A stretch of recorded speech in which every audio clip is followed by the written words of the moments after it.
ಡಿಜಿಹಳ್ಳಿಯ ಮಾಧುರಿಯಲ್ಲಿ ಗಲಾಟೆ, ಚನ್ನಗಿರಿಯಲ್ಲಿ ಬೂದಿ ಮುಚ್ಚಿದ ಕೆಂಡದ ವಾತಾವರಣ.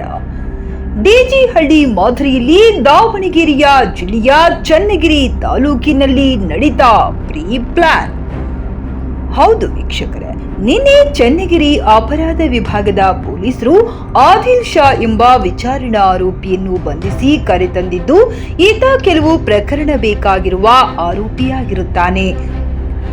ಈ ಹಿಂದೆ ಮಟ್ಕಾ ಪ್ರಕರಣದಲ್ಲಿ ಭಾಗಿಯಾಗಿರುತ್ತಾನೆ. ಬಂಧಿಯಾಗಿರುವ ಆದಿಲ್ನನ್ನು ವಿಚಾರಣೆ ನಡೆಸುವಾಗ ಕುಸಿದು ಬಿದ್ದು ಸಾವನ್ನಪ್ಪಿರುತ್ತಾನೆ. ಈ ವಿಷಯ ಚನ್ನಗಿರಿಯಲ್ಲಿ ಒಬ್ಬರಿಂದ ಒಬ್ಬರಿಗೆ ಹರಡುತ್ತಲೇ ಮುಸ್ಲಿಂ ಜನಾಂಗದವರೆಲ್ಲ ಒಗ್ಗಟ್ಟು ಆಗಿ ಪೊಲೀಸ್ ಠಾಣೆ ಮೇಲೆ ಮನಸ್ಸು ಬಂದಂತೆ ಕಲ್ಲು ತೂರಾಟ ನಡೆಸಿ ಸಿಕ್ಕ ದಾಂಧಲೆ ನಡೆಸಿದ್ದಾರೆ. ಇದರಿಂದ ಚನ್ನಗಿರಿ ಪಟ್ಟಣ ಬೂದಿ ಮುಚ್ಚಿದ ಕೆಂಡದಂತಾಗಿದೆ. ಚನ್ನಗಿರಿ ಕಲ್ಲು ತೂರಾಟ ಸಂಬಂಧ 4 ಪ್ರತ್ಯೇಕ ಪ್ರಕರಣ ದಾಖಲು. ಕಲ್ಲು ತೂರಾಟ ವೇಳೆ 11 ಪೊಲೀಸರಿಗೆ ಗಾಯ, 7 ವಾಹನಗಳು ಜಖಂ. ಸಾವನ್ನಪ್ಪಿದ ಆರೋಪಿ ಆದಿಲ್ ಮಟ್ಕಾ ಪ್ರಕರಣದಲ್ಲಿ ಭಾಗಿಯಾಗಿದ್ದು, ಈ ಪ್ರಕರಣಕ್ಕೆ ಡಾಕ್ಟರ್ ಜಿ ಪರಮೇಶ್ವರ್ ಅವರು ಯಾರೇ ಆಗಲಿ ಮುಲಾಜಿಲ್ಲದೆ ಕಾನೂನು ಕ್ರಮ ಕೈಗೊಳ್ಳುತ್ತೇವೆ ಎಂದು ಹೇಳಿದ್ದು, ಇದಕ್ಕೆ ಆರ್ ಅಶೋಕ್ ಅವರು ಇದು ಡಿಜಿಹಳ್ಳಿ ಮಾದರಿ ಮಕ್ಕಾ ಪ್ಲಾನ್ ಎಂದು ಹೇಳಿದ್ದು, ಕಾನೂನು ಸುವ್ಯವಸ್ಥೆ ಎಲ್ಲಿಗೆ ಬಂದು ನಿಂತಿದೆ ಎಂದು ಆರೋಪಿಸಿದರು. ಇಂದು ದಾವಣಗೆರೆ ಜಿಲ್ಲಾ ಆಸ್ಪತ್ರೆಯಲ್ಲಿ ಆದಿಲ್ ಶವ ಪರೀಕ್ಷೆ ನಡೆಯಲಿದ್ದು, ಮರಣೋತ್ತರ ಪರೀಕ್ಷೆ ನಂತರ ಸಾವಿಗೆ ಕಾರಣವೇನೆಂಬುದು ತಿಳಿದು ಬರಲಿದೆ. ವರದಿ Shivayogi Hiremath, GC, Davanagere.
Dar jangan.